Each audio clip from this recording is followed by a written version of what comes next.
Student, इस video में हमें एक और महत्वपूर्ण टॉपिक पढ़ रहे हैं अपनी क्लास 11 का गुणसूत्र की संरचना। इससे पिछले वाले वीडियो में हमने गुणसूत्र का परिचय देखा था, उसके आकार आकृति का अध्ययन किया था, उसके विभिन्न प्रकारों के बारे में पढ़ा था। आज के वीडियो में हम चर्चा करेंगे गुणसूत्र की संरचना के बारे में। आखिर गुणसूत्र की संरचना, उसकी स्ट्रक्चर कैसे होती है। तो ये एक महत्वपूर्ण टॉपिक है। अगर हमें गुणसूत्र की संरचना देखनी है, उसका अध्ययन करना है, तो गुणसूत्र की संरचना का अध्ययन हमें करना है तो हमें जो कोशिका विभाजन की मध्य अवस्था होती है, जिसको मेटाफेज बोलते हैं, उसमें गुणसूत्र को देखना पड़ेगा। तो हम ये एक प्रश्न बनता है कि गुणसूत्र की संरचना का अध्ययन किस अवस्था में किया जाता है, तो वो है मेटाफेज। अब क्यों? क्योंकि इसका कारण ये है कि इस अवस्था में, ये जो अवस्था है मेटाफेज, इस अवस्था में जो गुणसूत्र होते हैं वो सर्वाधिक संघनित होने के कारण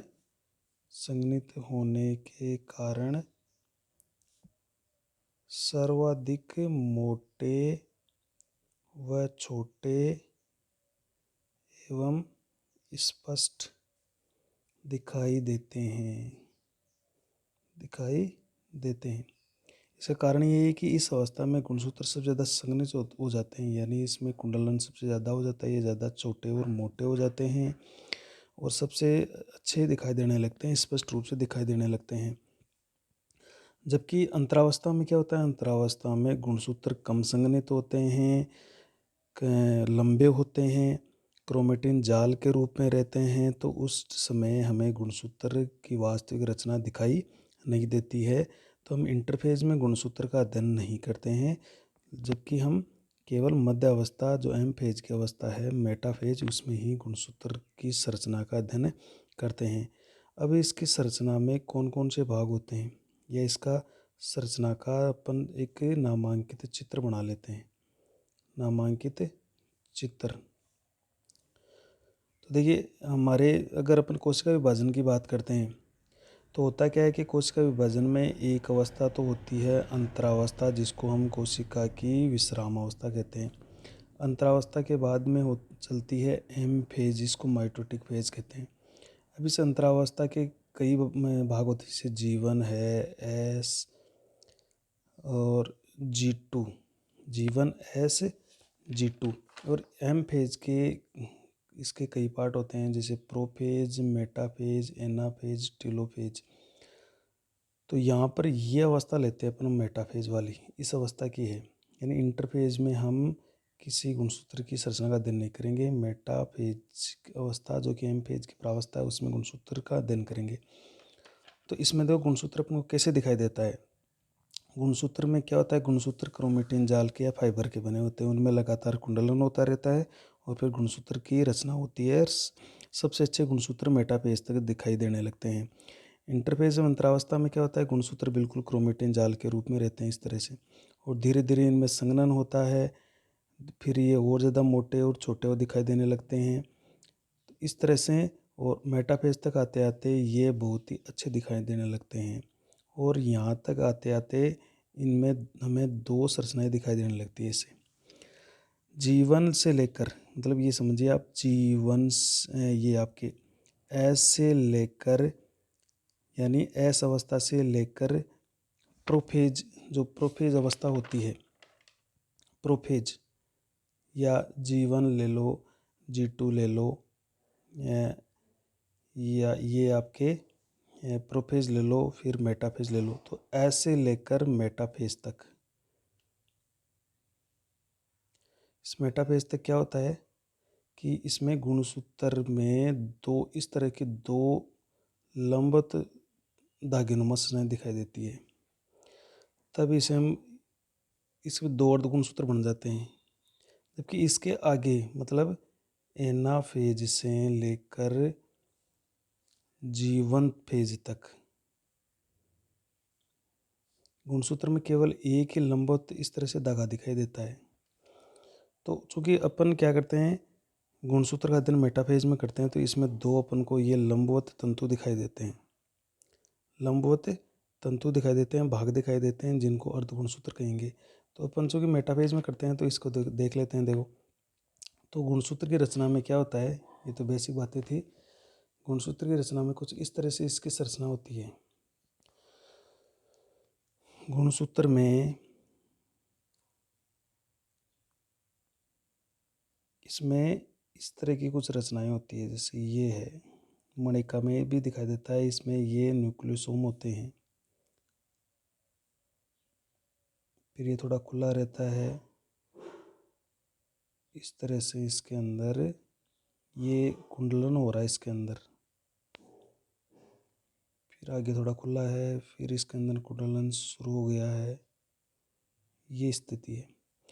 अब यहाँ पर क्या है, ये एक क्रोमेटिन फाइबर है। इस तरह से इस यहाँ पर दो दो क्रोमेटिन फाइबर्स होते हैं, जैसे ये इसके अंदर कुंडलित रहता है इसके साथ ही। तो अपन ये कुंडलन भी पढ़ेंगे। ये एक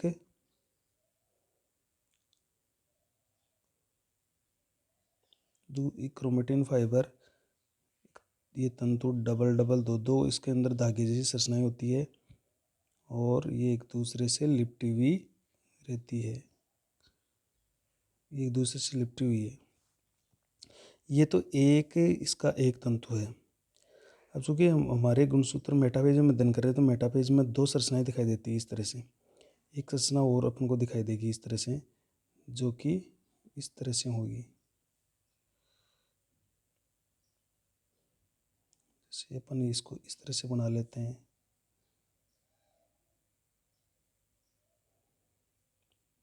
फिर ये एकदम से यहाँ पर वापस खुला है, कुंडलित नहीं है। इस तरह से संरचना दिखाई देगी। इसके भी दो तंतु होते हैं इसके अंदर, जिनको क्रोमोनिमा या क्रोमोनिमेटा हम कहेंगे आगे। ये एक दूसरे से लिपटे हुए रहते हैं, जैसे इस तरह से। क्रोमेटिन जाल से ही बने हुए तंतु होते हैं, और मुख्यतः दो दो तंतु है वो आपस में लिपटे हुए रहते हैं। और इनका जो लिपटना, वो कुंडलन, वो भी दो टाइप का होता है। इस तरह से होता है। तो यहाँ पर देखिए, यहाँ पर तो गुणसूत्र खुला है। इस गुणसूत्र के चारों ओर, इस गुणसूत्र के चारों ओर एक बहुत ही पतली झिल्ली होती है। ये देखिए पतली झिल्ली है इस तरह से।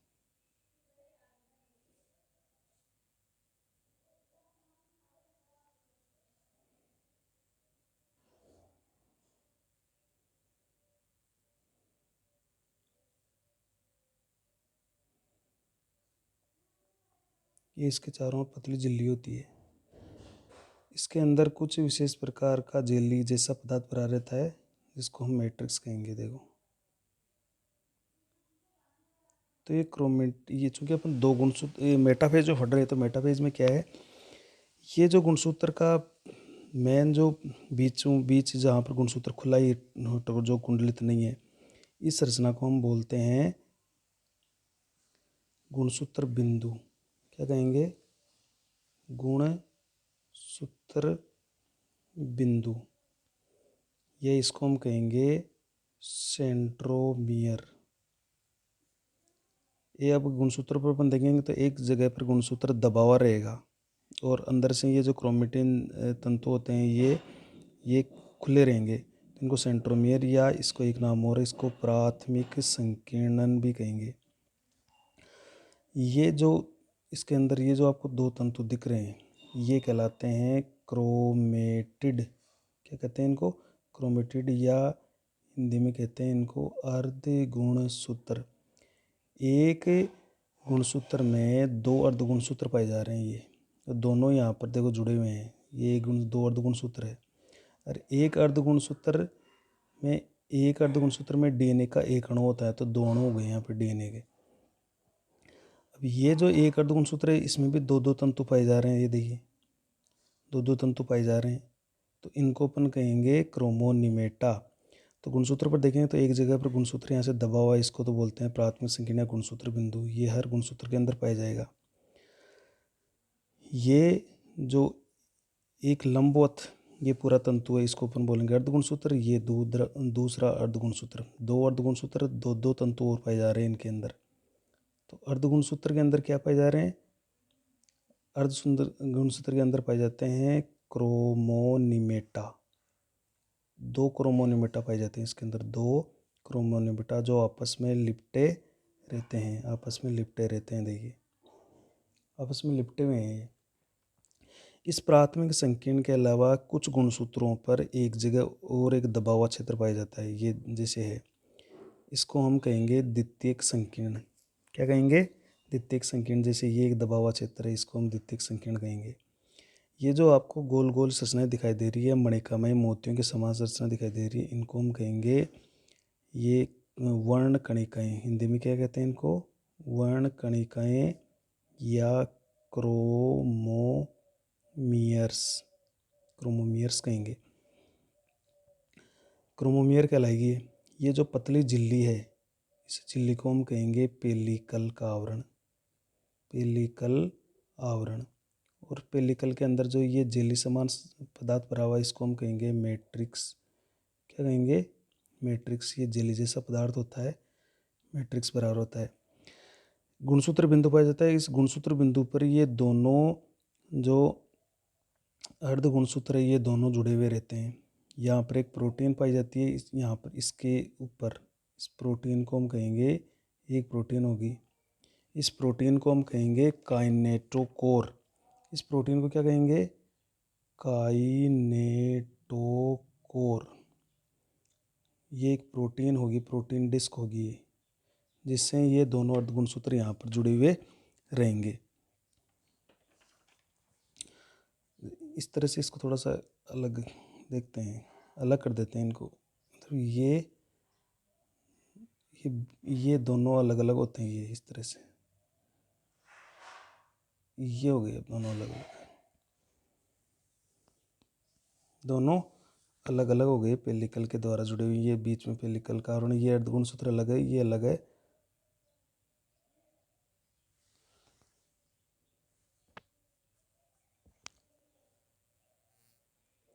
ये जैसे दो अर्धगुणसूत्र है ना, ये स्टार्टिंग में दोनों जैसे चिपके हुए रहते हैं, फिर दोनों अलग अलग दिखाई देने लगते हैं। तो दो अर्धगुणसूत्र हो गए। जैसे अपन इसको भी एक यहाँ पर दोनों का पेलिकल का आवरण मान लेते हैं। तो ये दोनों स्टार्टिंग में चिपके हुए हैं, दो अर्धगुणसूत्र होते हैं। तो एक तो है गुणसूत्र बिंदु जो सभी गुणसूत्रों में पाया जाएगा, वो सेंट्रोमेयर कहेंगे। ये यहाँ से दबा हुआ है। ये जो होता है, ये हेट्रोक्रोमेटिक क्षेत्र होता है। जैसे हमने हेट्रोक्रोमेट्री यूक्रोमेटिन क्षेत्र पढ़े थे, ये हेट्रोक्रोमेटिन क्षेत्र से बना होता है, क्षेत्र से बना होता है। कुछ गुणसूत्रों पर इस गुणसूत्र बिंदु के अलावा एक दबा हुआ क्षेत्र और पाया जाता है। जैसे ये दबा हुआ क्षेत्र है, ये इसको बोलेंगे अपन द्वितीयक संकीर्णन। इसको अपन द्वितीयक संकीर्णन कहेंगे। इस द्वितीयक संकीर्ण भी इसके अंदर यहाँ पर जुड़ी रहती है हमारी केंद्रिका। कौन जुड़ी रहती है? ये केंद्रिका जुड़ी हुई है यहाँ पर, ये केंद्रिका। तो इस क्षेत्र को, जो द्वितीयक संकीर्ण क्षेत्र है, इसको NOR भी बोलते हैं, अर्थात केंद्रिक संगठक क्षेत्र भी इसको कहते हैं। ये कुछ ही गुणसूत्रों पर पाए जाते हैं, ये और पाया जाता है। कुछ गुणसूत्रों पर द्वितीयक संकीर्ण के अलावा एक और, यानी इसको तो अपन कह देंगे फर्स्ट, और इसके अलावा आपको एक क्षेत्र और मिलेगा जिसको हम कहेंगे द्वितीयक संकीर्णन सेकंड। इसको क्या कहेंगे? सेकंड। दो द्वितीयक संकीर्ण क्षेत्र पाए जा सकते हैं। जहाँ पर द्वितीयक संकीर्ण फर्स्ट होता है, उसके आगे का जो पार्ट है वो इस तरह से एक उभार लेकर लूप बनाता है। इस लूप को हम कहते हैं सेटेलाइट। क्या कहेंगे? इस पार्ट को क्या कहेंगे? सेटेलाइट कहेंगे। देखो, और सेटेलाइट हो गया। इसके जो अंतिम सिरे हैं गुणसूत्र के, ये जो अंतिम सिरे होते हैं, इनको अपन कहते हैं अंतःखंड। हिंदी में क्या कहते हैं? अंतःखंड, या इनको कहते हैं टेलोमियर। टेलोमियर। तो इसके ये प्रमुख भाग हो गए। तो क्या क्या भाग हुए अपने गुणसूत्र के? एक तो हो गया पेलिकल। क्या हो गया? पेलिकल का आवरण हो गया। पेलिकल के आवरण के बाद में हो गया मैट्रिक्स, जो कि जेली के समान पदार्थ है। फिर इसके अंदर दो क्रोमेटिड हो गए। दो क्रोमेटिड हो गए। ये क्रोमेटिड किसके बने हुए हैं? ये क्रोमोनिमेटा के बने हुए हैं, क्रोमोनिमेटा के बने हुए हैं। फिर कौन हो गए, वर्ण कणिकाएँ हो गई, वर्ण कणिकाएँ जिनको हमने क्रोमोमियर कहा है। और पांचवा पार्ट क्या हो गया, वर्ण कणिकाओं क्या कहते हैं अपन, क्रोमोमियर। और फिर हो गया हमारा गुणसूत्र बिंदु, गुणसूत्र बिंदु जिनको हमने क्या कहा, सेंट्रोमियर। इसका एक नाम और है प्राथमिक संकीर्ण, संकीर्ण का मतलब होता है दबा हुआ क्षेत्र। और इसके अलावा हो गया द्वितीयक संकीर्ण, द्वितीयक संकीर्णन, इसको हम NOR भी कह रहे हैं, जहाँ पर केंद्रिका जुड़ी रहती है। और लास्ट में इसका पार्ट हो गया जैसे सेटेलाइट, एक सेटेलाइट हो गया। और सेटेलाइट के बाद में गुणसूत्र के जो अंतिम सिरे होते हैं, अंतःखंड, जिनको हम टेलोमियर कहते हैं। इस तरह से गुणसूत्र के प्रमुख पार्ट हो गए, पेलिकल का आवरण, मैट्रिक्स, क्रोमेटिड, वर्ण कणिकाएं, गुणसूत्र बिंदु, प्राथमिक संकीर्ण भी बोलते हैं इसको, द्वितीयक संकीर्ण, सेटेलाइट, गुणसूत्र। मतलब ये है कि मेटाफेज में तो हमें इस तरह के जैसे ये एक अर्ध गुणसूत्र है, जैसे ये लिपटा हुआ है, इस तरह से दोनों आपस में लिपटे हुए हैं। ये एक गुणसूत्र है, इसमें ये दबा हुआ क्षेत्र पाया जाता है गुणसूत्र बिंदु। लेकिन मेटाफेज में अपन को इस तरह के दो दिखाई देते हैं। कैसे दिखाई देंगे, दो दिखाई देंगे, दो अर्ध गुणसूत्र बन जाते हैं ऐसे। बाकी के जो अवस्थाएं होती है उसमें हमें इस तरह से सिर्फ एक ही अर्ध गुणसूत्र दिखाई देता है, ये एक अर्ध गुणसूत्र दिखाई देता है, जबकि मेटाफेज में दो दो दिखाई देने लगते हैं। तो इस एक अर्ध गुणसूत्र, जो ये एक अर्ध गुणसूत्र है, ये एक अर्ध गुणसूत्र है, इसमें DNA का एक अणु होता है, DNA का एक अणु उपस्थित होता है। तो इसमें भी दो धागेनुमा संरचनाएं होती है, जिनको हमने क्या कहा, क्रोमोनिमेटा कहा। क्या कहा, क्रोमोनिमेटा। तो अब इनके ऊपर देखो पेलिकल का आवरण होता है इस तरह से, ये जो इस तरह से, ये एक हमारा गुणसूत्र बन गया। और इसमें अगर एक ही और स्टेज में देखें तो इसके अंदर एक ही अर्ध गुणसूत्र होता है। तो चूँकि मेटाफेज में अपन देखते हैं तो मेटाफेज में दो अर्ध गुणसूत्र दिखाई देते हैं इस तरह से। ये जो ऊपर हमने देखे थे ना, दो अर्ध गुणसूत्र, ये जो आपको वर्ण कणिकाएं मोतियों की माला के समान देख रहे हैं, ये सब ये वर्ण कणिकाएं हैं, वो यूक्रोमेटिक क्षेत्र होते हैं, यूक्रोमेटिन क्षेत्र से बने होते हैं। तो गुणसूत्र में ये दो धागे कुछ जगह पर एक खुले हैं, देखो यहाँ पर एक खुला, द्वितीय संकीर्ण पर खुला हुआ है, प्राथमिक संकीर्ण पर खुला हुआ है, यानी इसका कुंडल नहीं है। जहाँ पर कुंडल नहीं है तो कुछ दबा हुआ क्षेत्र होता है जिसको अपन संकीर्णन कहते हैं। तो एक जगह पर तो केंद्रिका जुड़ी रहती है, एक जगह पर गुणसूत्र बिंदु होता है जो सभी गुणसूत्रों में पाया जाता है। जबकि ये जो द्वितीयक संकीर्ण है, ये मुख्यतः पाँच ही गुणसूत्रों के अंदर पाया जाता है। जो अपन पढ़ेंगे, जो हमारे 5 जोड़ी गुणसूत्र है, उसी में ये आपको मिलेगा। तो अभी तो हम केवल इसका नामांकन चित्र देख रहे हैं। नेक्स्ट वीडियो में हम इसका वर्णन देखेंगे कि गुणसूत्र की रचना कैसी होती है।